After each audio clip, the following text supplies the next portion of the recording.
Tous en scène. C'est tous les lundis à 11h sur Radio Alchimie. Radio Alchimie. Bonjour à toutes et à tous sur Radio Alchimie dans l'émission Tous en scène. Nous sommes lundi 1er juin. La semaine démarre tranquillement. À Malaga, nous passons en phase 2 du déconfinement. En France, les restaurants et les bars réouvrent. Bon, mais c'est top, hein, c'est super, mais bon, restons vigilants et en suivant bien les consignes sanitaires, tout devrait bien se passer. Mo est avec moi aujourd'hui. Bonjour Mo, ça va ? Écoute, ça va, ouais. Effectivement, tu as précisé là sur le déconfinement. Bon, j'ai envie de dire sortez couverts. Voilà, faites gaffe. Alors, j'ai vu un petit truc il n'y a pas longtemps, c'était assez sympa. C'était une photo qui circulait sur le net. C'était une nana qui était. En 2019, tu avais la femme qui était en maillot de bain. Et en 2020, un masque à la place sur la bouche et toute nue. Ah oui, j'ai vu ça. Tu l'as vu, ça l'a passé? Oui, je l'ai vu. C'est assez Ça drôle. m'a fait rire en plus. Ouais, c'est Ouais, vraiment. donc sortez couverts. Exactement. Je suis content d'être là ce matin avec vous et puis surtout Top. content aussi d'avoir notre invité. Ouais, alors ce matin, on va se faire du bien, hein. On va parler d'humour, de rire, de spectacle. On en a besoin. Yes. Alors, notre invitée ce matin est une amie qui connaît bien Malaga. Pour y avoir vécu, sa famille vit en Andalousie. Nous sommes heureux de recevoir Antoinette Colin, la directrice artistique du Point Virgule. Bonjour Antoinette. Bonjour, viva Espagne. Hola, ¿qué tal? Ah, ça me manque, Malaga. Oui. Ay, Vivement muy que tu bien, reviennes. muy bien, pero me echa de menos Malaga. Voilà. Bon, merci. Mais bon, on est pas mal à Paris, là. Il fait un temps superbe aujourd'hui. C'est bien. Puis là, maintenant, on commence à sortir aussi. Donc, voilà. Ça commence un peu à Ça reprendre. là, on sent que c'est un peu le calme avant la tempête, j'ai envie de dire. Alors, une bonne Ouais. tempête qu'on attend depuis un moment, mais je suis dans le centre de Paris, juste devant le Point Virgule. Mm. Et là où normalement le marais est blindé de monde, très curieusement, il y a très très peu de monde. Enfin voilà, l'expérience c'est assez calme. Je pense que ça va vraiment ressurgir à partir du 2. Donc voilà, à partir de mardi, officiellement, les terrasses peuvent s'installer. Enfin voilà, pour les restaurateurs, il y a une vraie respiration. Ouais. Pour les théâtres, c'est encore autre chose, quoi. Ouais, on va en parler de ça. Alors, en tout cas, merci d'être avec nous, Antoinette, parce que tu es quand même très Merci occupée. pour l'invitation. Ouais, c'est cool que tu prennes du temps pour nous. Alors, donc, tu es la directrice artistique du Point Virgule, mais aussi du Grand Point Virgule et du Sentier des Halles. Bon, qui ne connaît pas le Point Virgule, franchement? Ce théâtre est devenu mythique au fil des ans. Quelle est son histoire? Tu nous racontes un peu vite fait, non, tu prends le temps, l'histoire un petit peu du Point Plus de Virgule. 40 ans, le Point Virgule a plus de 40 ans. C'est une bêtise qu'à force de le dire, parfois j'ai des doutes. 72, ça s'appelait la Veuve Pichard. Quelque temps après, le Point Virgule est créé par Christian Varini en 73, si je dis pas de bêtises aussi. Et puis, moi, je suis arrivée, il y a en 2021, je fêterai, si je puis dire, mes 25 ans au Point Virgule.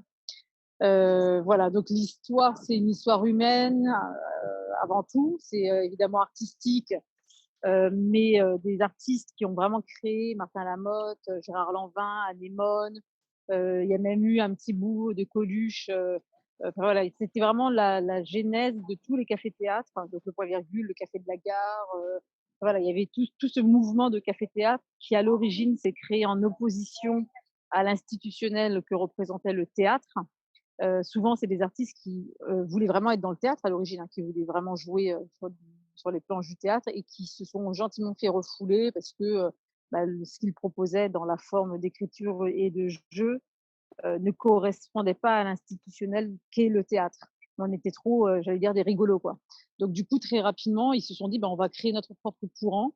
Et c'est comme ça qu'ils ont créé le café-théâtre et qu'ils ont monté leur propre lieu, quoi. Donc, j'ai la chance d'avoir des photos de Gérard Lanvin, par exemple, qui fait la chape du sol du Point Virgule, qui crée la scène. Voilà, c'est vraiment les artistes de leurs mains qui ont créé le Point Virgule. Et ça, d'ailleurs, c'est quelque chose, je trouve, que chaque artiste ressent dès qu'il est sur le plateau. Il y a une telle proximité, il y a un équilibre très juste entre le rapport scène, salle, régie. Voilà, c'est extrêmement ramassé, très chaleureux.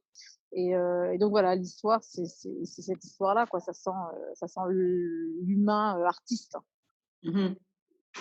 Alors du coup, quel est son succès de longévité au point virgule? Parce que justement, c'est ça, c'est le mélange entre, c'est cette histoire déjà, le fait que ce soit monté par des artistes, c'est le mélange de l'ancienne génération avec la nouvelle génération. Qu'est-ce qui Bah, fait que depuis autant d'années? le succès avant tout, c'est la fidélité des artistes et du public. Mmh. C'est-à-dire que, moi, quand je suis arrivée au point virgule, c'était vraiment, il y avait encore ce vent, post 68 art où, tout le monde faisait tout. Moi, j'ai fait de la régie, j'ai fait de la caisse, j'ai tracté, j'ai nettoyé, je le fais encore à des moments quand il y a besoin, mais j'ai nettoyé le théâtre de fond en comble. Enfin voilà, il fallait pas avoir peur de mettre les mains dans le cambouis. Tu vois, par exemple, la façade du point virgule, que vous voilà, que, c'est du bois, c'est des vitrines qui sont faites, de briques et de broc à l'origine et fallait vraiment avoir cet esprit-là et je pense que dès le début, la greffe qui a pris, c'est, justement ce côté, bah, polyvalent, totalement démerde, j'ai envie de dire. Il y avait pas d'argent, donc il fallait vraiment avoir des bonnes âmes et on osait demander de l'aide aux artistes, mais pas d'aide financière parce que c'est pas d'argent dont on avait besoin, c'était, des bonnes volontés donc moi j'ai le souvenir de faire, sur le plateau des emailing, on écrivait à la main parce qu'on n'avait pas d'ordinateur et pas d'imprimante, donc on faisait des emailing, qu'on remplissait à la main, donc toutes les enveloppes, pour inviter, voilà, pour envoyer notre programmation et les artistes, on mettait à contribution les artistes. Et c'est comme ça que des gens comme, Jean-Marie Bigard, par exemple, qui est un fidèle du Point, voilà, il venait, pour se marrer et cetera, mais on savait qu'on pouvait compter sur lui sur certaines soirées pour venir faire l'entrée, déchirer les billets à l'entrée. Enfin voilà, il y a vraiment ce truc où c'est la maison des humoristes. Moi, j'aime à dire que, trop souvent encore maintenant, il y a plein d'artistes qui disent: «Oh là là, heureusement qu'au point virgule, vous êtes là pour, le développement». Alors c'est très sympa, mais j'aime bien remettre les choses à leur place, c'est-à-dire que le point virgule a besoin d'artistes et que, enfin voilà, si les artistes sont pas là, il y a pas de point virgule, hein, voilà et Mmh. puis ce truc-là, je trouve qu'on a une fidélité auprès du public qui est dingue. Il y a vraiment, là, sur la période qu'on vit actuellement, on a reçu, plein d'appels, de mails de gens qui ont hâte de nous retrouver, vous nous manquez. Enfin voilà, c'est fou parce que d'un côté, on peut estimer, qu'évidemment, c'est pas le café-théâtre n'est pas vital et en même temps, l'idée que ce soit un lieu qui rassemble et qui apporte du bien-être et de la bonne humeur aux gens, dans une période de crise comme, celle qu'on vit actuellement, Mmh. ça devient, ça un manque. Voilà, Mmh. on a créé un manque. Donc voilà, voilà, c'est tout ça. Et puis ce que je pense, les gens aiment, c'est cette idée d'être proche de l'artiste, de ressentir vraiment l'idée. Moi, ce que j'adore entendre comme phrase, c'est, «J'étais là au début de Florence Foresti, j'étais là au début de Pierre Palmade». Enfin voilà, les gens «s'approprient» entre guillemets le début d'un artiste, comme si c'était un pote, un membre de sa famille. Enfin voilà, Est-ce que il y a est-ce cette que chaleur, quoi. est-ce que tu veux dire que le théâtre, en fait, il a une vraie âme?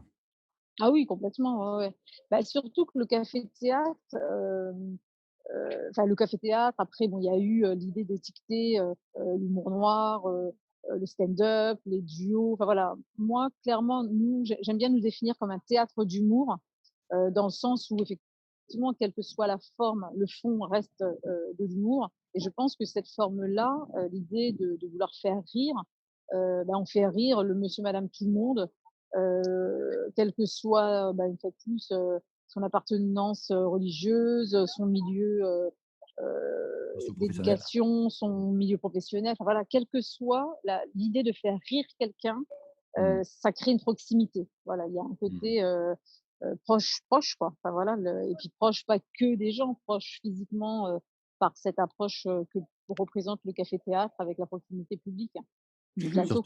Surtout que Foresti, elle est revenue il y a pas longtemps, faire ses répétitions. Florence, elle vient régulièrement, ça fait 2 fois qu'elle vient, vraiment, faire des séances d'écriture avec ses collaborateurs pour préparer les Césars.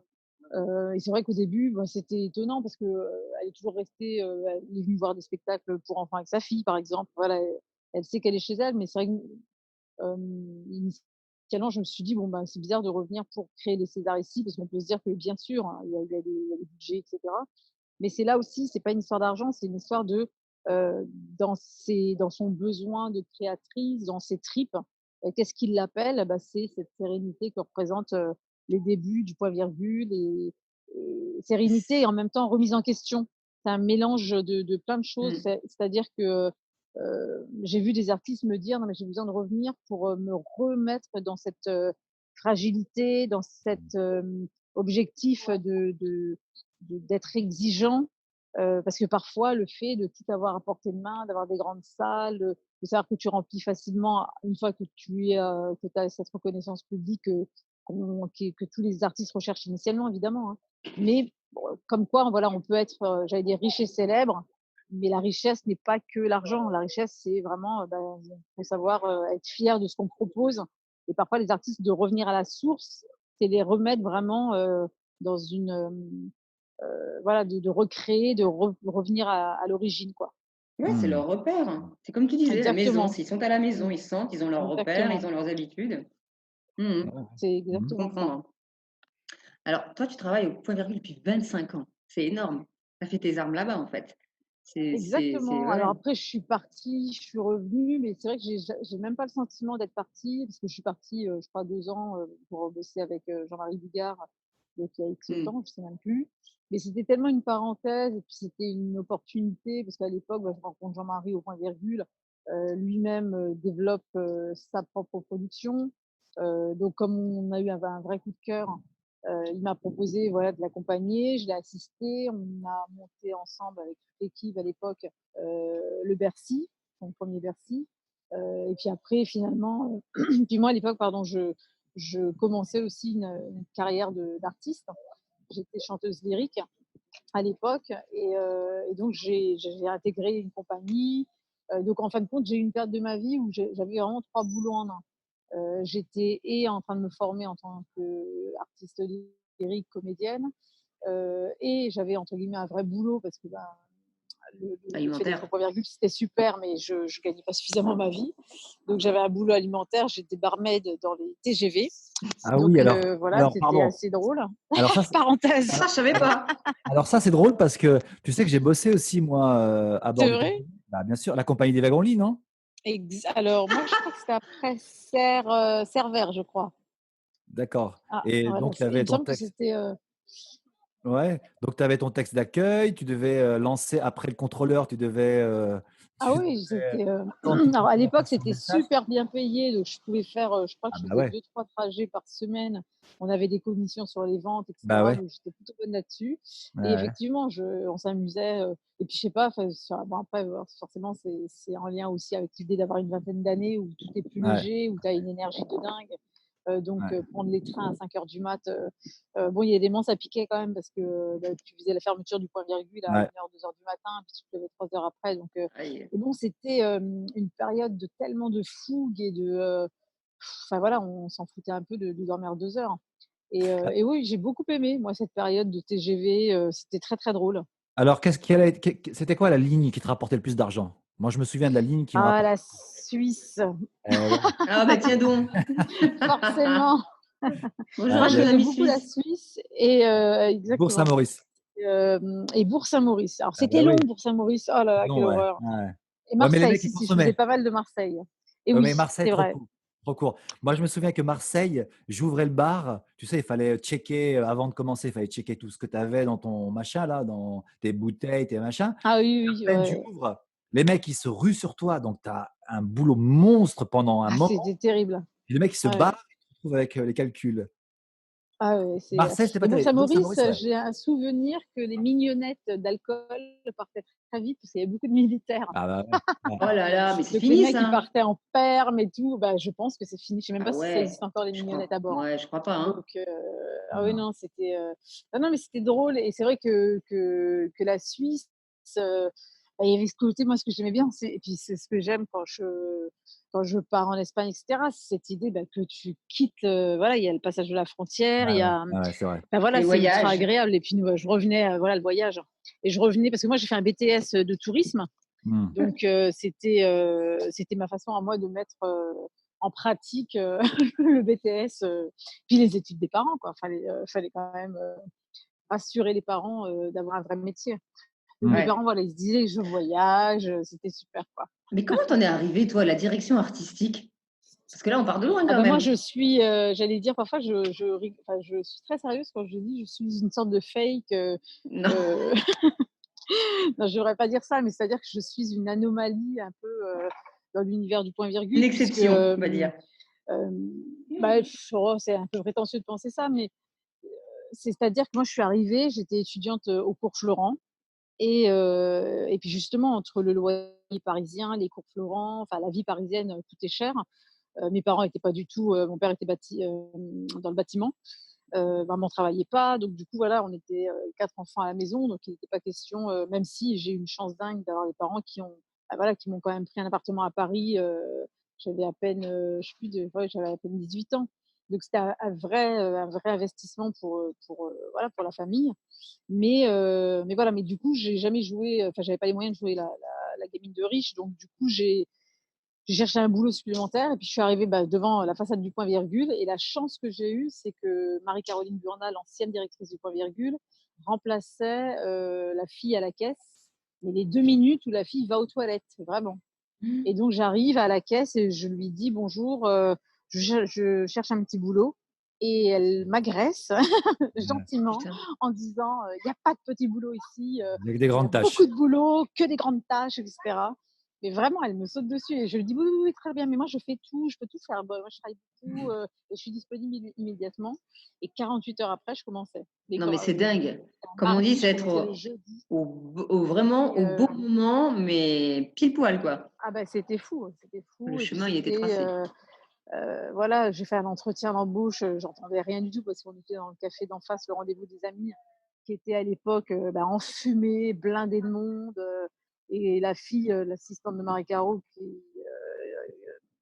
Anne Poirier-Busson, qui est devenue metteur en scène, voilà, qui fait plein de trucs maintenant. Euh, je me souviens lire sur ses lèvres parce que je ne comprenais rien tellement il y avait un brouhaha général, c'était assez drôle. Et donc je lisais sur ses lèvres en me disant qu'est-ce qu'elle dit, mais je disais oui, oui, Oh oui, non. oui. Je savais pas quoi je Amen. disais oui. Amen à tout. Donc Oui, c'était à assez tout. drôle. Et c'est incroyable, hein, Voilà, donc j'ai commencé à la caisse. J'ai cette commencé à la caisse opportunité. et la caisse du point virgule, c'est une fois de plus très polyvalent. C'est vraiment faire le ménage, nettoyer la salle, les toilettes, les loges, accueillir les artistes. Après, voilà, la formation du point virgule, c'est magique parce que tu apprends aussi bien à accueillir le public, des producteurs à l'époque. Moi, je me souviens, il y avait des productions de Paul Lederman. Enfin, voilà, tu côtoyais aussi bien des gens de télé, de radio. Et il n'y avait pas de distinguo parce qu'il y a une porte d'entrée, une porte de sortie au point virgule. Donc, du coup, il n'y a pas le côté la sortie des artistes. Enfin, voilà, c'est-à-dire qu'au bout d'un moment, tu deviens tout terrain et tu fais ton chemin parce que justement, moi, je pense que j'avais pas de plan de carrière du tout. Et ce qui m'a guidée, finalement, ça a été l'instinct, le plaisir de découvrir, de rencontrer des gens. Je me souviens que la première fois que Marie-Caroline m'a amenée au festival de performance d'acteurs à Cannes, je me suis retrouvée à manger avec Jean-Michel Boris de l'Olympia, avec Daniel Colling des Zéniths de France. Enfin, voilà, je me suis retrouvée à une table où j'ai le souvenir, et c'est presque une qualité, je pense, qui m'a servi, c'est que j'ai le souvenir de mettre beaucoup de tu. J'ai beaucoup appris en me taisant, en observant. Là où parfois, avec un peu d'ironie, enfin beaucoup d'ironie, pardon, je dis que trop de gens souvent la ramènent pour tout et rien. Il y a plein de fois où quand j'ai des stagiaires en formation, etc., je leur dis, mais écoute, tu vois, écoute, c'est-à-dire que tu auras le temps de t'exprimer, etc., mais il faut observer, quoi. Il faut observer, faut se bouffer de l'observation visuelle, d'écoute, enfin voilà. Et moi, j'ai eu cette chance-là d'avoir Marie-Caroline, qui a été une formatrice exceptionnelle, parce que sur toutes les auditions qu'elle passait au point virgule, j'étais à ses côtés, je prenais des notes et je me taisais. Voilà, moi, j'ai presque le souvenir de, pendant 3 ans minimum, mais c'était pas de me taire parce que j'étais soumise à quoi que ce soit, hein, c'était vraiment Pour apprendre. de m'en bouffer, d'apprendre. C'est vraiment, et j'étais pas pressée parce que chaque jour c'était riche. Et voilà. Et puis un jour, Marie Caro m'a dit, écoute, les auditions, je peux pas les faire tel jour, fais-les. Donc là, j'ai beaucoup ri. Je vais, mais mais ce n'est pas possible. Comment ça? Et elle m'a dit, mais si, t'inquiète, ça va le faire.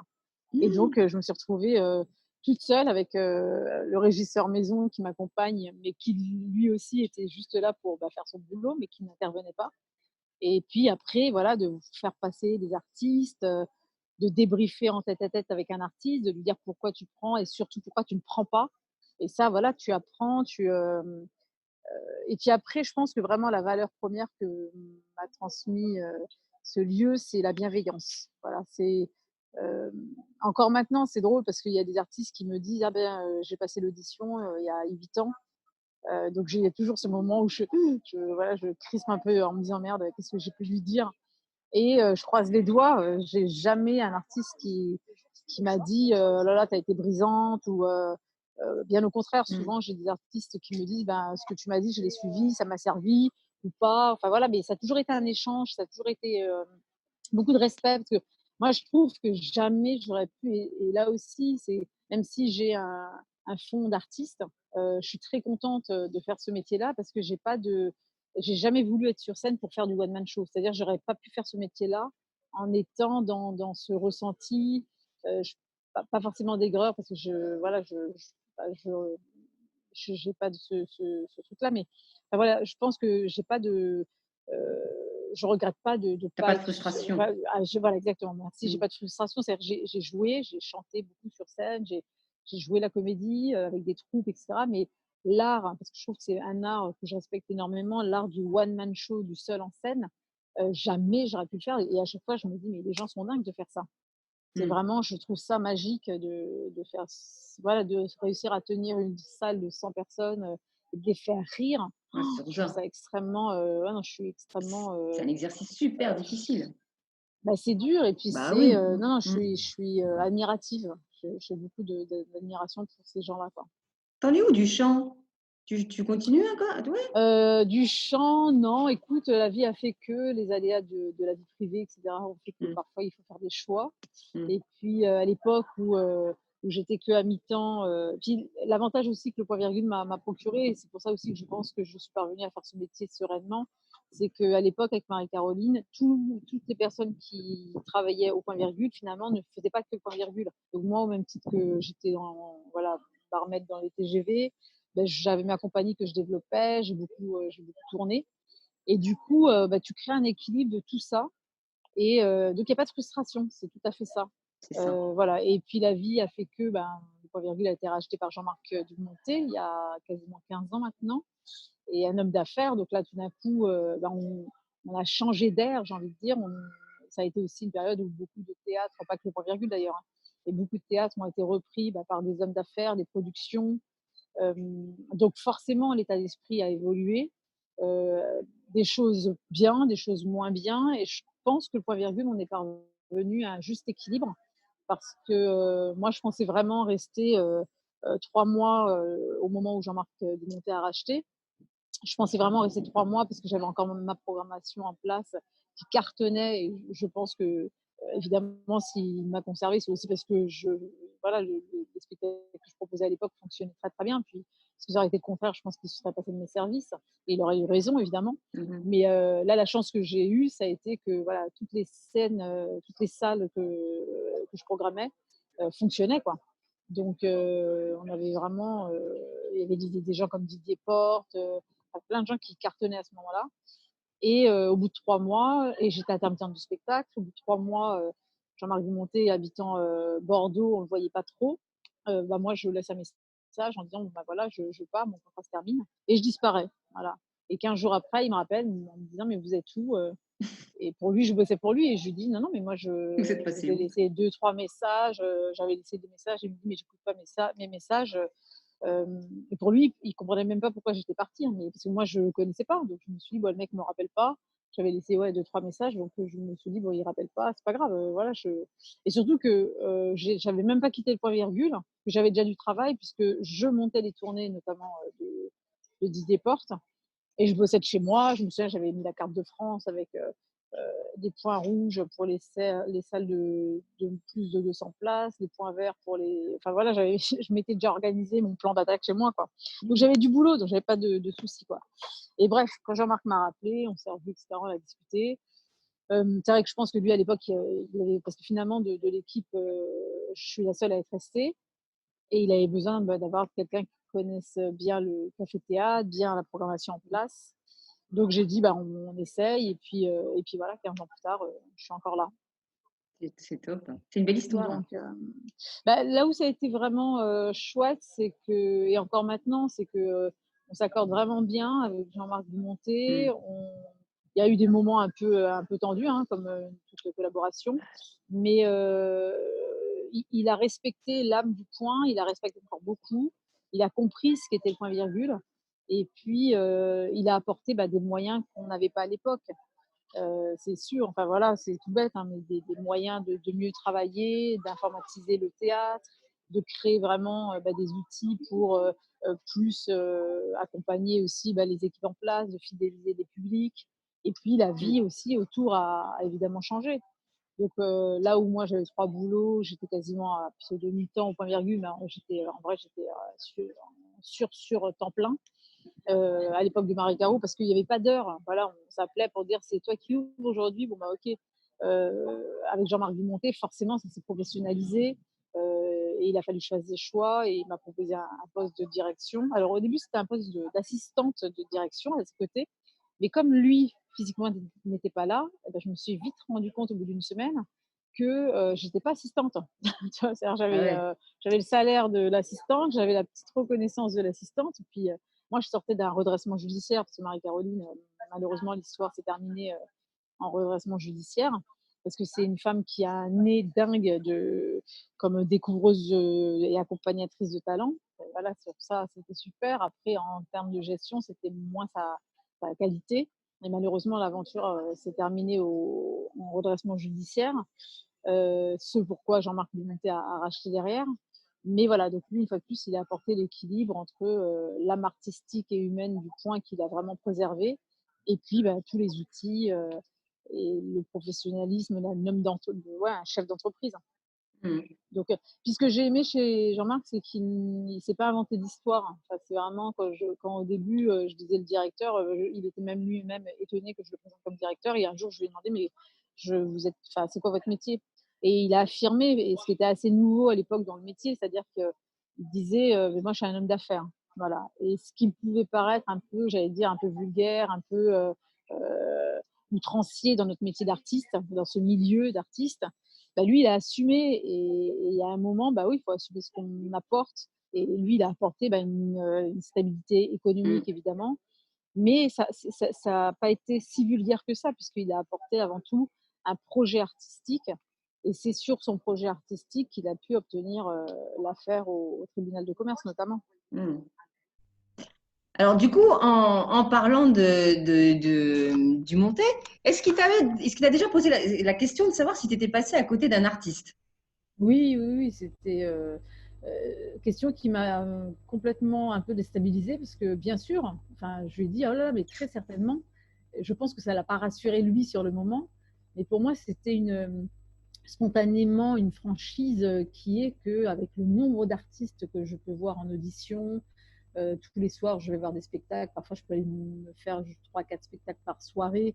Je vais voir un spectacle, j'ai un taxi qui m'attend, je file à un autre théâtre. Voilà, parfois, ça m'arrive de faire ça, d'aller voir juste des artistes qui font des premières parties sur des grandes scènes, etc. Donc, le nombre d'artistes fait qu'à un moment, on est humain. On fait de l'humain, on défend, on vend de l'humain.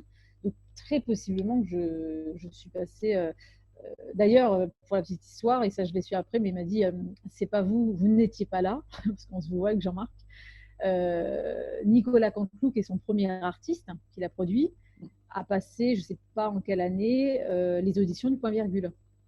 Et la personne qui auditionnait à l'époque n'a pas du tout accroché sur l'univers de Nicolas Canteloup.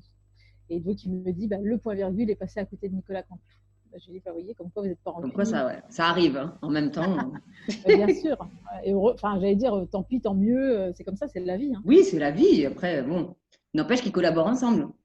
Ah, bien sûr. Non, parce que, très, très grande collaboration, puisqu'il produit toujours. Et c'est vraiment l'artiste qui a permis à JMD Productions d'exister encore maintenant. C'est clair. Alors nous, on collabore ensemble, hein, Antoinette, sur les tournées du point virgule à Malaga. Bon, cette année, ça va être compliqué. Hein, ça sera le gaz, ça sera l'année zéro. Bon, on va se rattraper l'année prochaine à Malaga et ailleurs. Alors moi, je t'ai vu à l'œuvre. Un nombre d'artistes Voilà, là j'ai la liste. On peut faire un festival de je sais pas combien de jours avec des humoristes qui veulent venir à Malaga parce que vraiment, j'ai des artistes qui ont commencé les tournées juste après Malaga que j'ai emmenés. Alors tout se passe très bien parce que l'idée de la tournée c'est génial, mais c'est vrai que quand tu fais que des tournées à banlieue parisienne et que tout d'un coup, voilà, les 3 artistes qui sont partis à Malaga ont fait beaucoup de jaloux. Ah là là, mais on les accueille avec grand plaisir, hein, on les attend, hein. Moi, si ça peut durer une semaine, je prends, hein. Bon, et puis il y aura Malaga, il y aura peut-être voilà, d'autres territoires, hein. On y Mais je réfléchit, pense, hein, c'est le voilà. voyage qui va nous motiver encore plus. Exactement.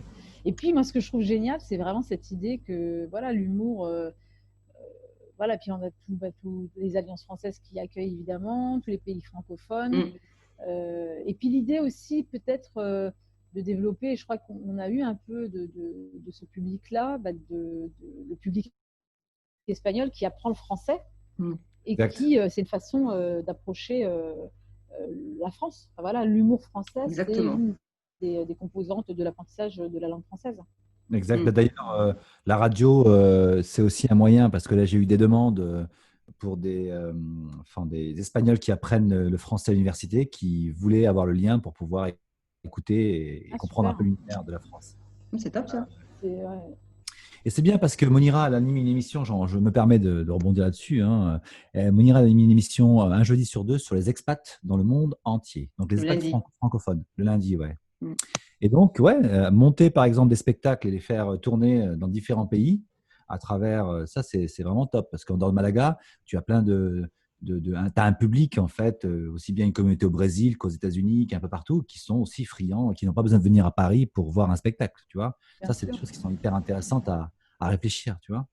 C'est ce qu'on Bah, disons envisageait que déjà justement. depuis quelques années, je trouve que l'humour, alors pas que français heureusement, mais l'humour de façon générale s'exporte bien et de plus en plus parce que les provinces, je pense aussi à la France, beaucoup de provinces se sont développées culturellement. Il y a beaucoup de théâtres. Alors après, ça reste sur les grosses agglomérations, mais Bordeaux a explosé en l'espace de 5 ans. À côté de Nantes, j'en parle même pas, tellement il y a du théâtre privé.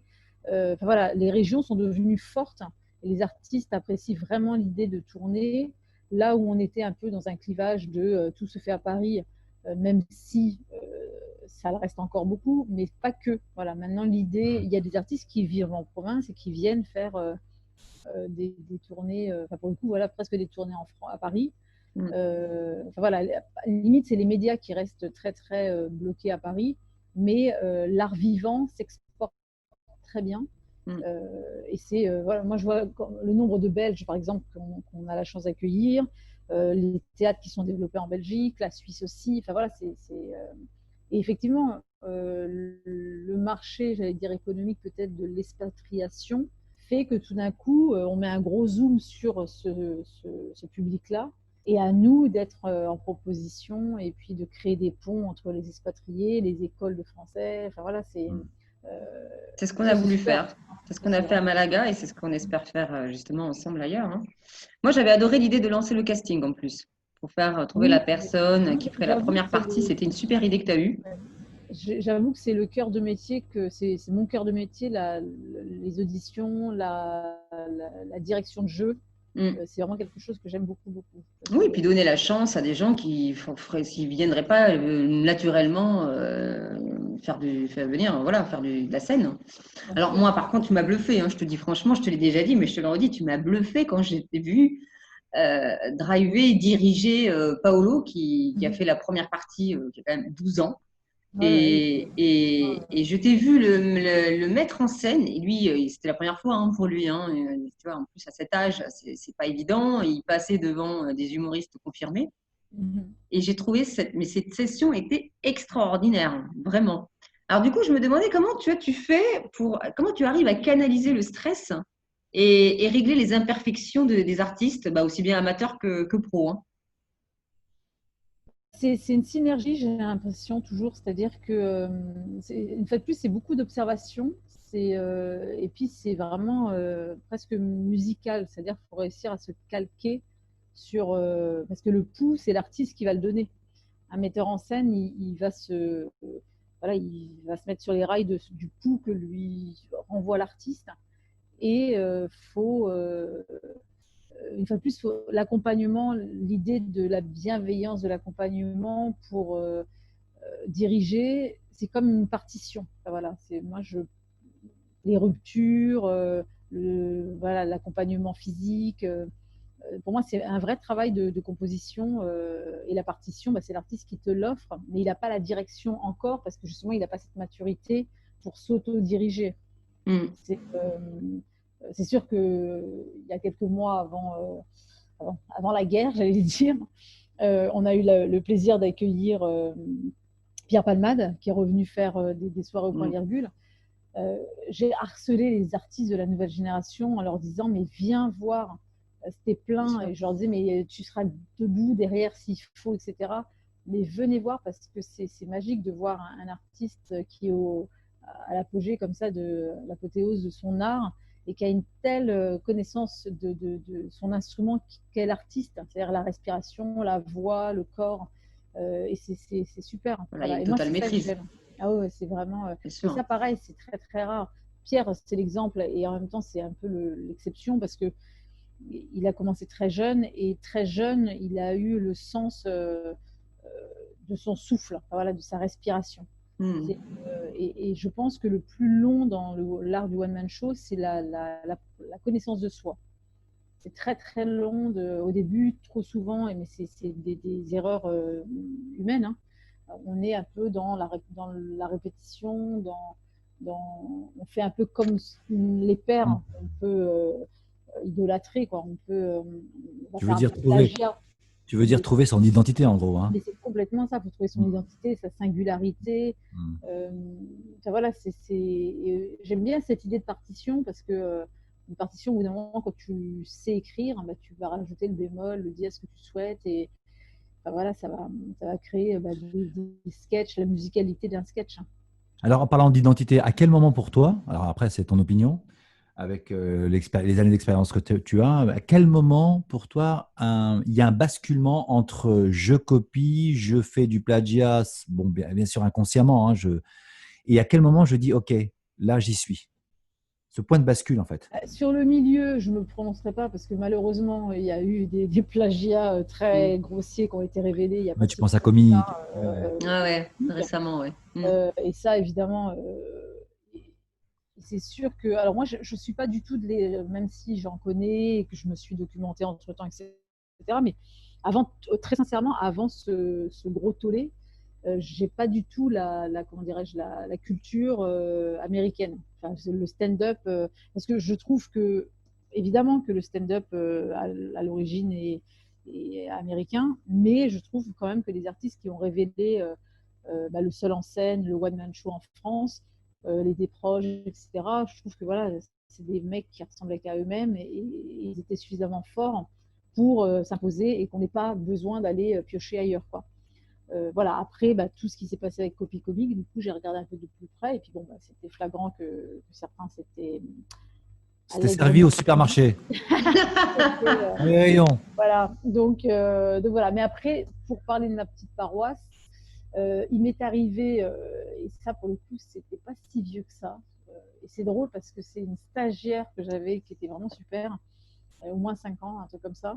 Je suis passée des auditions et une comédienne, qui n'a pas fait grand bruit d'ailleurs, hein, mais qui était vraiment bien, fait un sketch super bien, je ne sais plus sur quoi, mais vraiment très très bien. Et donc je la prends, je débriefe avec elle, je lui dis écoute, vraiment ça me plaît, c'est super, etc. Et sauf que la stagiaire qui avait rien dit, parce que je voulais pas qu'elle prenne la parole, elle me demande, elle me dit juste pardon, est-ce que je peux te parler? Et ok, donc on se fait en tête à tête. Et là, la fille, elle me dit, écoute, vraiment, je suis désolée, mais c'est triste, enfin, c'est grave. Elle est super, mais c'est triste parce que c'est pas elle ce qu'elle dit. Alors, et donc, véritablement, la nana avait pris un bouquin, je crois que c'était un truc sur des recettes, sur les grands chefs cuisine. Très, très drôle, mais c'était pas un texte à elle.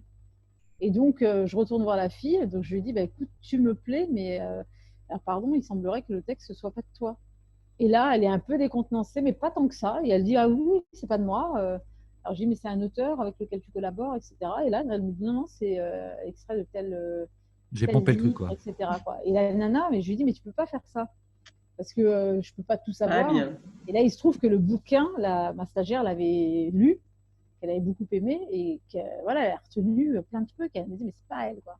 Donc Aïe, voilà. Mais aïe. après, bon, ça c'est l'exemple le plus grossier que j'ai pu avoir, je crois. Mais après, voilà, il y a parfois, ouais, une fois de plus, hein, tu peux passer à côté, mais bon, je j'ai pas de ma petite paroisse à moi, j'ai pas le sentiment de Oui. m'être fait avoir, quoi. Ouais. Et Hmm. moi, j'avais une question sur, justement sur l'humour. Tu as commencé il y a 25 ans. Moi, je me souviens des premiers sketchs qu'il y avait, Elie Semoun, Dieudonné. Et puis, à cette époque-là, moi, je me souviens que la parole était beaucoup plus libre. On pouvait blaguer sur, bah, si on se permettait d'aller sur des religions, sur des ethnies, sur des races. Tu n'as pas l'impression qu'aujourd'hui, c'est un peu. Alors, peut-être qu'il y a eu d'abus, hein, je ne sais pas. Hein, là, ça n'engage que moi, ce que je dis. Mais tu n'as pas l'impression que c'est un peu bridé, que les gens sont essayés de. Enfin, on essaie de les faire rentrer dans un moule juste de peur de se retrouver en procès ou perdre une sorte de notoriété ou se retrouver mis sur le banc de touche. Qu'est-ce que tu penses de l'humour? Comment pour toi l'humour a évolué en fait? C'est un peu complexe et en même temps, moi je trouve qu'il y a encore beaucoup d'artistes qui ont le culot de dire et de le faire bien. Là, comme ça ne me vient pas, ça va me venir de vous citer quelques noms. Après, il y a une chose qui je trouve un peu regrettable, c'est que je pense qu'il y a beaucoup encore de. Alors d'un côté, je me dis que c'est bien parce que ça amène un public qui n'irait peut-être pas au café-théâtre. C'est-à-dire que je trouve qu'il y a beaucoup d'humour communautaire. Et parfois, l'humour communautaire initial finit par s'ouvrir. Je pense par exemple à une fille que j'ai eu le plaisir de prendre le point virgule, Samia Orozman. Et Samia, elle jouait dans des petits cafés-théâtres qui font un super boulot de développement, etc. Mais voilà, qui sont des 20-30 places. Et cette fille est venue me voir, on ne se connaissait pas du tout. Elle est venue me voir, d'origine tunisienne, voilée. Voilà, elle représentait du moins physiquement Une communauté. une humoriste que je ne connaissais pas, une communauté, etc., etc. Et en fin de compte, quand j'ai vu son spectacle, j'ai trouvé ça génial parce que un message d'ouverture d'esprit, très populaire, mais populaire au sens large, multiculturel. Hein. Et puis, moi, je me suis dit, elle avait juste une amorce au début pour désamorcer justement le côté femme voilée. Et après, elle parlait pas du tout de ça. Et c'était au contraire un spectacle de tolérance, d'ouverture. Et j'ai trouvé ça super bien. Je l'ai programmé.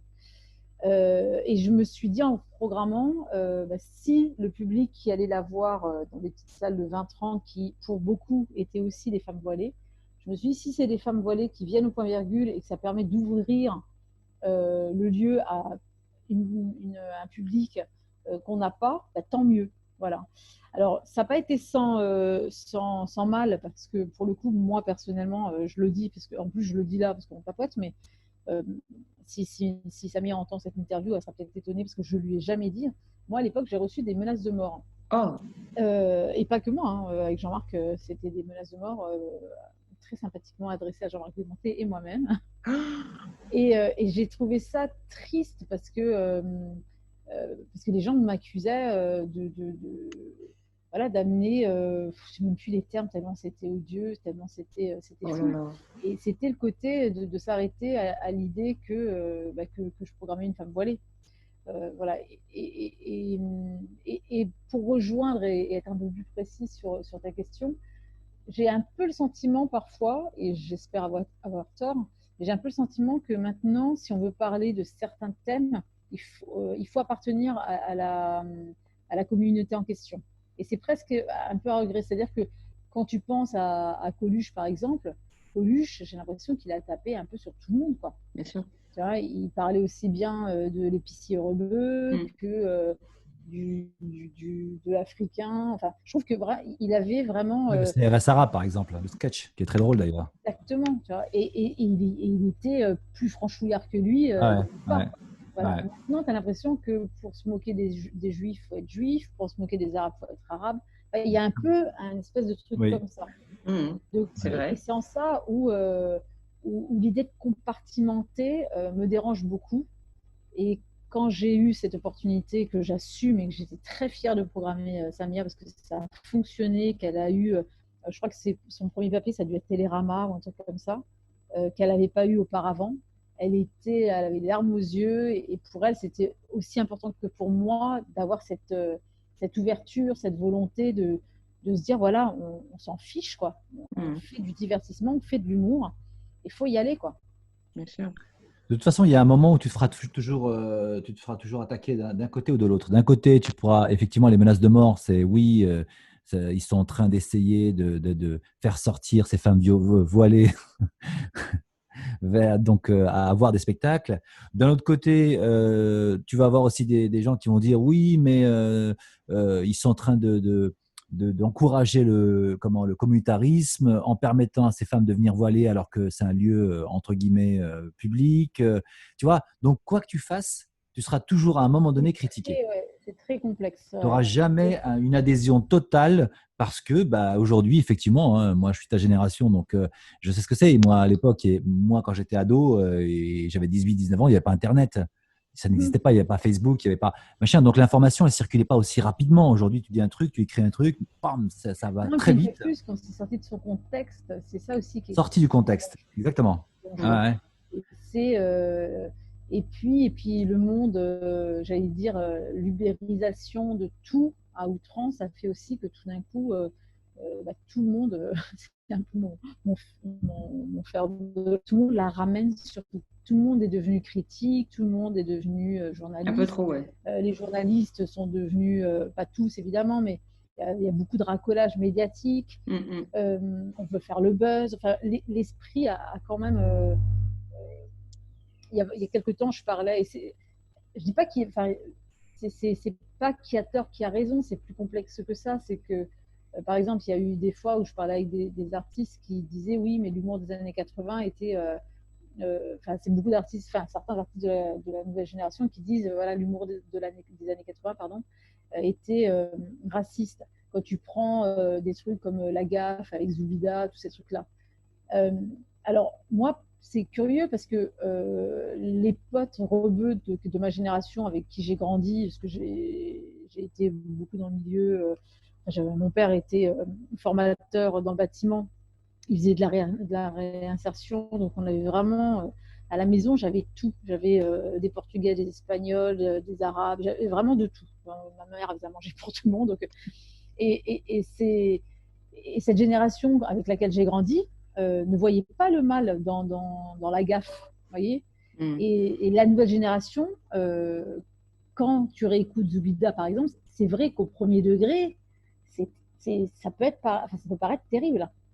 Mais je sais pas, vous voyez, je sais pas si je suis claire, je veux pas être maladroite. Hein. On n'appréhendait pas l'humour de la même manière, quoi. C'était pas du tout la même lecture. C'est-à-dire que nous, on pouvait dire il est con, ou c'est drôle, ou c'est abusé, enfin voilà. Mais il y avait, comme on savait que c'était pas la finalité n'était pas pour faire mal, on avait cette banalisation et c'était tout le monde une fois de plus, aussi bien des Français, des Arabes, etc. quoi. Alors peut-être à tort, hein, et puis à outrance, peut-être qu'on a trop banalisé ce truc-là qui a fait que ça a aussi créé dans ces mêmes années SOS racisme, etc. Et heureusement que tous ces mouvements se sont développés. Et voilà, une fois de plus, sorti de son contexte, tu as l'impression que c'est c'est lourd. De toute façon, je vais te dire, la discrimination, moi, je vais te donner mon avis là-dessus. En tout cas, la discrimination, elle est là, elle existe. Donc, c'est pas parce que tu vas appuyer le trait de quelque chose ou une origine ou une communauté que ça y est, tu vas la stigmatiser. Moi, je suis pas. Je sais que parfois, tu peux stigmatiser quelqu'un en plaçant une phrase, une blague sur une communauté. Mais en réalité, je vais te dire, la discrimination, elle existe, elle est ancrée en l'individu. Et c'est pas parce que lui va aller voir un sketch avec une blague sur telle communauté plutôt qu'une autre que ça va augmenter ou diminuer sa façon de voir cette ethnie. Tu vois ce que je veux dire? C'est-à-dire qu'elle est là déjà, elle est ancrée. Il faut arrêter de se raconter des conneries, quoi. Et ce qui est devenu dommageable, je pense, c'est que moi, souvent encore, hein, pour justement détendre un peu les choses, je dis, mais la différence, c'est la valeur ajoutée. Mais bien C'est sûr. pas un sûr. moins, Mhm. t'as pas plus ou j'ai pas moins parce que je suis ci ou je suis ça. Bien sûr. Et c'est là où c'est terrible. C'est-à-dire que la différence, il faut savoir enfin, voilà, la révéler L'assumer. et se dire que L'assumer. c'est l'assumer. C'est ça, Mm. c'est l'assumer. Exactement ça. C'est C'est l'assumer. riche. C'est Bien sûr. faire cette volonté enfin, même enfin, pour aller un peu plus loin encore, je pense que il y a quoi, il y a peut-être 3 à 5 ans, un truc comme ça, on a commencé à débattre de l'idée du genre. Mhm. On est tous pareils, on est tous lisses, on est tous. Non, je suis désolée, Non, non, non. on n'est pas pareil et heureusement qu'on n'est pas pareil. Bien sûr. Tu vois, il y a un moment, moi je bronze pas, bah, je bronze pas. Ça. Tu vois, il y a un moment- c'est, et c'est super. Enfin voilà, Évidemment. Mm. enfin voilà, je trouve que c'est assez triste. Euh, voilà, Bah, surtout à notre époque, on en est encore. Ouais. Européens, voilà, on n'a jamais autant voyagé, on n'a jamais Bien autant. sûr. Enfin, encore les Mhm. voyages reprendre évidemment. Mais Ouais, Mm. vas-y. Tout à l'heure, je change de sujet parce que je vois que l'heure tourne. Moi, tu parlais des réseaux sociaux. Et Antoinette, comment tu vois, toi, l'émergence des jeunes humoristes qui naissent par les réseaux sociaux? Je pense à Inès Reg, qui, en Inès, postant, ouais, bon, ouais, Inès, qui a Inès, beaucoup de talent. comme, comme pas mal, enfin pas mal, parce que les réseaux pour moi ça a toujours été un moyen et finalement de ce moyen ça devient des vrais métiers, c'est-à-dire que là où des artistes comme Inès qui à l'origine est vraiment une artiste de scène, je Hmm, crois que ça doit faire pas moins de 5-6 ans qu'elle tourne. Ça a été vraiment, elle a su se servir de ce moyen-là et poum, d'un coup, ça a révélation. explosé très fortement. Et c'est super. Maintenant, de plus en plus, tu as des artistes qui démarrent par le web et qui font le trajet inverse, c'est-à-dire Hmm, qu'ils développent une communauté très forte sur le web et à un moment, ils vont se dire, bah, tiens, je vais prendre une salle de 200, 500 et je fais quelques dates de ci, de là. mhm. Donc, le process n'est plus du tout le même. Du coup, tu les suis? Tu suis un peu ce qui se passe sur les Bien réseaux, du coup? sûr, bien sûr. Mhm. Ouais. Ben, j'avoue que je m'y suis mise parce que, une fois de plus, au début, c'est un moyen et ça nous servait à remplir les salles. Euh, mais d'aller chercher des artistes sur le web et leur proposer de faire quelques dates au point virgule, c'était pas forcément dans les habitudes. Ça, c'est devenu, il y a quelques temps, j'ai eu l'opportunité, parce que je l'avais vu sur le web, une fille comme Laura Calu, qui cartonne sur le web et qui a vraiment créé ses personnages depuis le web et toute sa communauté. Et petit à petit, elle en a fait un spectacle. Mhm. Et c'est intéressant d'être dans cette démarche-là. Ouais, c'est une autre forme. C'est Hmm, complètement une autre forme. absolument.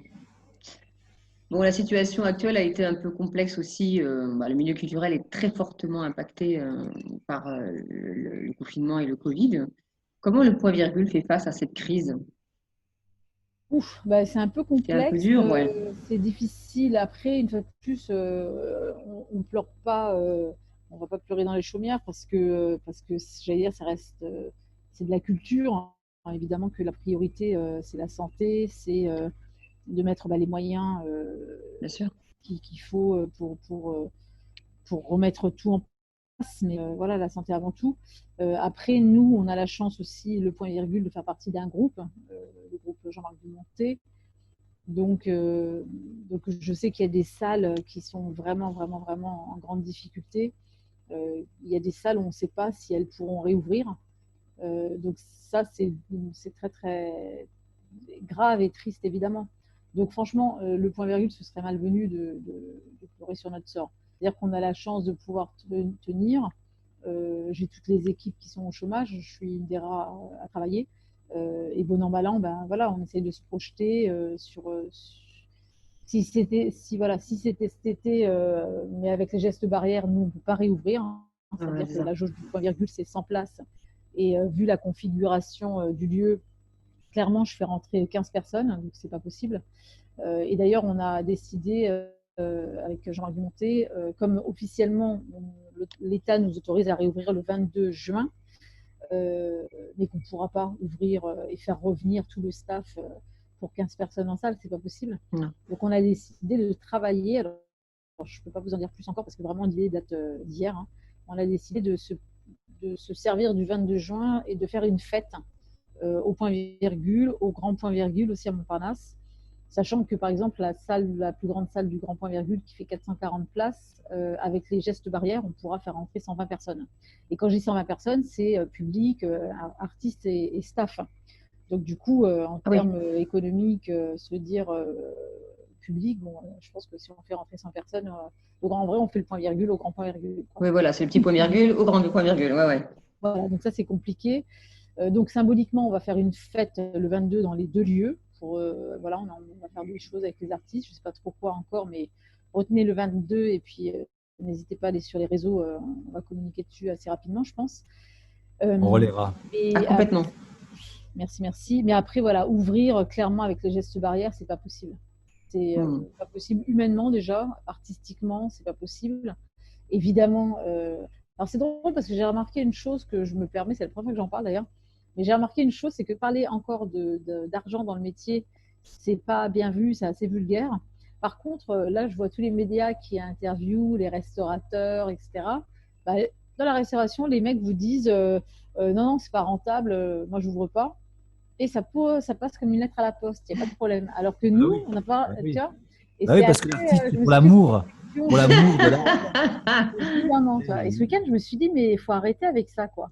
Parce que, voilà, il y a un moment, et j'espère que quand on parle un peu du monde d'après, il y a un vrai, on a flingué et on flingue un peu, alors pardon, le terme est un peu, peut-être un peu fort, mais en France, il y a beaucoup de spectacles et c'est la richesse culturelle de la France. Mais depuis un certain temps, trop d'années, on brade le spectacle. On se retrouve enfin voilà, moi je pense qu'il y a une vraie, et quand je dis rééducation, c'est pas méchant de ma part, mais il faut vraiment entendre que la culture, c'est pas gratuit. La culture, c'est des métiers, c'est du travail. Quand on voit justement que le Festival d'Avignon a été annulé, le Festival d'Avignon fait vivre beaucoup d'acteurs d'Avignon, que ce soit évidemment les restaurateurs, enfin voilà, ça fait vivre beaucoup de gens. Mais la culture n'est pas gratuite. Donc, quand on va payer des pintes à 8-10 euros et que payer 10 euros un spectacle, parfois les gens disent ah bah, cher. Non, c'est pas cher. Et puis, une fois de plus, faut payer la caissière, la billetterie, il faut payer le régisseur, l'artiste. Il y a des métiers et il y a des savoir-faire. Il y a un vrai savoir-faire, oui. Il y a des écoles pour former les artistes. Donc, faut payer l'art. Voilà, l'art n'est pas gratuit. Et la France, une fois de plus, fait toujours exception parce qu'on a, même si depuis quelques années les subventions ont baissé, il n'en reste pas moins qu'elles existent encore, mais qu'il faut valoriser ça. Et la valorisation, c'est d'avoir un public qui accepte de payer, tout simplement. Et là où c'est une fois de plus une chance, il y a tous les tarifs. Vous avez aussi bien des tarifs à 10 euros comme évidemment des tarifs à 100 euros, mais parce que les carrières, les artistes, les têtes d'affiche ne sont pas les mêmes. Mais voilà, juste l'idée de sortir la gratuité évidente de l'esprit de certaines personnes, ça me semble être très, très, très nécessaire pour repartir sur de bonnes bases et que le monde d'après soit plus respectueux de tous les métiers de l'art. Bien sûr, je te suis complètement. Absolument. Ouais, donc ton message, c'est voilà, les artistes ont besoin d'être payés et l'art a besoin d'exister, sinon il risquerait de disparaître, en quelque sorte. Évidemment. Là, le monde de l'humour est en deuil. On a perdu un grand artiste. Là, cette année, c'est l'hécatombe, mais là, récemment, Guy Bedos. Oui, c'est. Alors, moi, j'ai la chance d'habiter dans le centre de Paris. Donc, il n'habitait pas très loin et je l'ai croisé à moult reprises. Ouais. Et c'est vrai que c'est. Pour moi, ça faisait partie un peu des immortels, quoi. Donc, oui, c'est ça. J'ai eu cette sensation, la même sensation où déjà la surprise, puis une profonde tristesse. Il n'avait tellement pas cet âge-là, donc c'est fou, quoi. Il avait en plus un humour très, très particulier. Il avait une patte très particulière qui manquera au milieu. J'en doute C'est pas. sûr, ça c'est évident qu'il va manquer. Et après,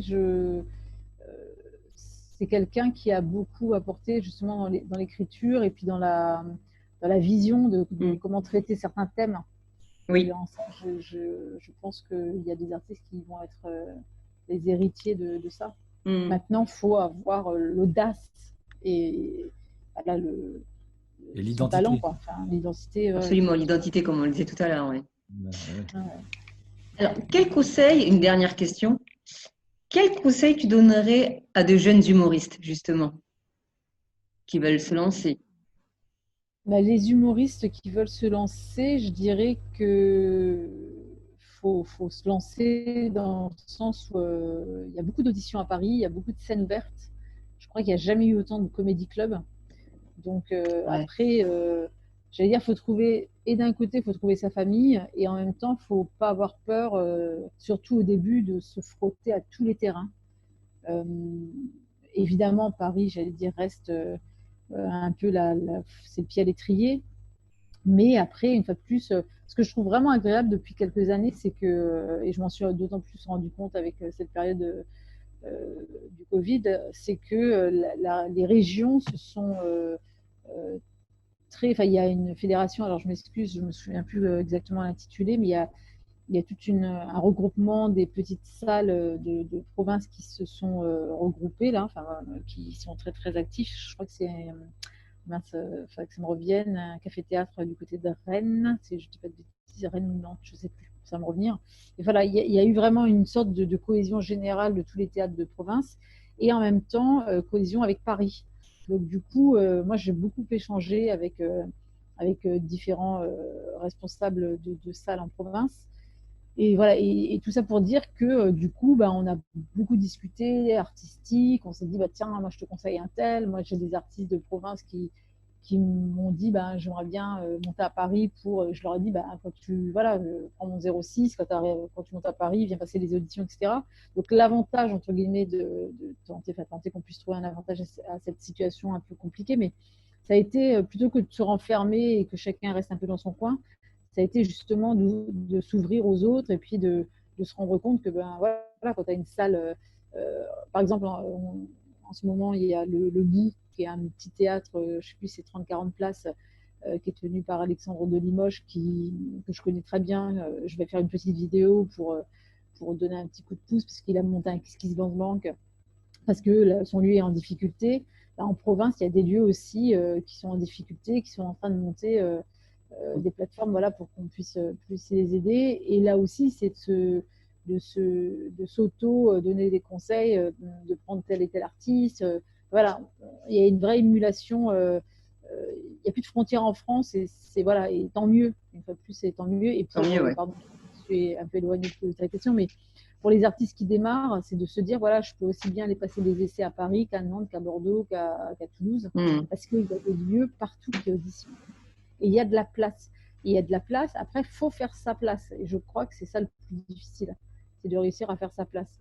Parce qu'après, évidemment on a une politique de programmation. Alors moi, quand on me demande quelle est ta politique de programmation, c'est extrêmement difficile à définir. Parce que mon travail, moi, il est un peu en deux temps. Il est que je compose des soirées à 3-4 spectacles par soir. Évidemment que je fais en sorte d'avoir des styles, des singularités très fortes et distinctes pour servir à l'intérêt de l'artiste. Et puis après, je sers aussi la curiosité d'un public. C'est-à-dire qu'au point virgule, par exemple, on peut avoir un public qui va voir un spectacle ou qui va rester avec nous toute la soirée, qui va voir 2-3 spectacles par soir. Donc, et moi, ce que j'adore, c'est faire la sortie des spectacles parce que les gens sortent en disant waouh, c'était super, j'ai adoré. Ils vont voir le deuxième spectacle, ils ressortent en disant waouh, c'était super, j'ai adoré, mais c'est tellement différent de l'autre. Enfin voilà, donc moi je travaille dans cette direction-là. Donc parfois ça a pu m'arriver de me dire mince, j'ai 3 artistes qui vont avoir des thèmes un peu similaires, qui vont avoir un ton un peu corrosif, etc. Mais ça n'a aucun intérêt de programmer ces 3 artistes-là en même temps. Parce Bien que sûr. je les desserre, je déçois le public. Donc, Mm. mon travail de programmatrice, c'est de faire en sorte que tout le monde C'est ait jaugé. pleinement sa place Mm. et puis de jauger et puis de faire en sorte. Comme tu le fais sur les tournées, comme tu le fais sur le tournée des points-virgules. À Malaga, on avait Félix, Pierre et David, que j'embrasse d'ailleurs, et qui étaient très différents et totalement complémentaires. Exactement. Ouais. Ah bah c'est une vraie, à mon petit niveau, c'est une vraie cuisine, quoi. Enfin, Ouais, voilà, c'est ça. Une façon d'épicer une soirée. Enfin, voilà, et puis de conseiller un public qui nous fait confiance, parce que là aussi, la marque du point virgule est forte. Et on a une chance folle, c'est que on est un peu, alors ça peut paraître un peu prétentieux, mais comme je le vis, et que ça fait quand même des années que je vis ça, le nombre de fois où il y a eu des artistes qui ont fait des émissions en télé ou en radio qui n'étaient pas programmées au point virgule, et les gens nous appelaient en disant oui, alors j'ai vu un gars chez Drucker hier, je ne sais pas où est-ce qu'il joue, mais je me suis dit que vous deviez savoir. Et, c'est la référence. Voilà, on est l'office l'office du tourisme.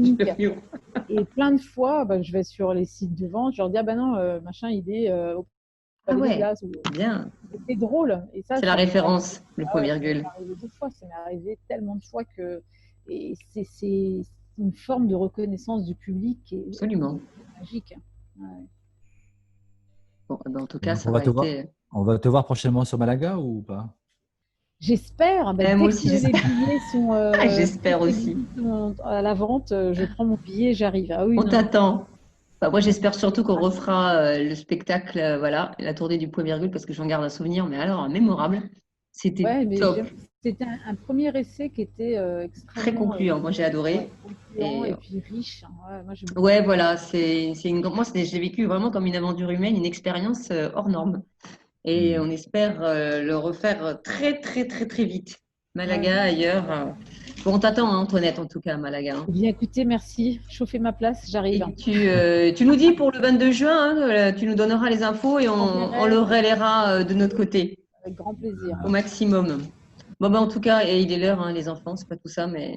J'ai beaucoup parlé, pardon, merci. Non, pas du tout, c'était top. C'était vraiment top. Merci de nous avoir donné de ton temps, surtout. Merci à vous. Qui est quand même précieux. Merci beaucoup. Merci. Mo, merci. Merci de m'avoir accompagné. C'était top. C'était un plaisir. J'ai passé un bon moment. Et puis, Antoinette, pareil, comme d'hab. Connaître un peu plus. Ouais. Et pour connaître quelqu'un, il faut quand même laisser la personne s'exprimer. Sinon, tu la connais de ton point de vue à toi, avec tes propres questions, et tu ne la laisses pas s'exprimer. Donc, je trouve que c'était bien. C'était top. Merci. Ouais. Merci à vous. Je suis bien contente. Je vous embrasse. Ouais. Et bon courage, bonne continuation. Nous, on se retrouve pour Tous en scène dans 15 jours. Mo, tu seras là? Et bien sûr, tu m'accompagnes. Hey, si tu m'invites. Bien sûr que je t'invite. Ta carte de membre. Carte de fidélité. Bon, on vous en dira un peu plus. Bonne semaine. On vous en dira un peu plus sur nos invités. On verra nos invités. Et puis, profitez bien de ce déconfinement, de cette phase 2, en ce qui nous concerne en Espagne. En France, pareil, j'ai envie de dire. On vous embrasse, portez-vous bien et à très bientôt. Bisous à tous. I'm gonna give you my heart, 'cause you're a sky full of stars, 'cause you light up the park. I don't care, go on and tear me apart. I don't care if you do.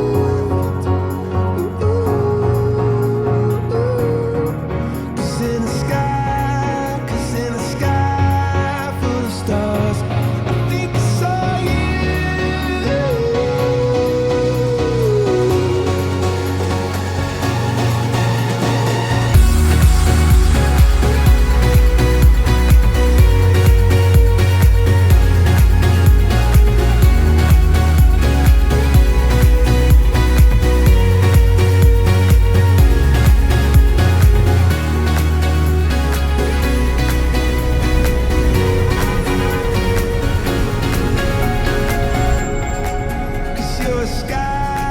Cause you're a sky full of stars.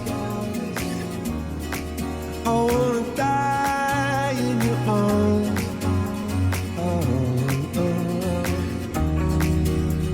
get loud.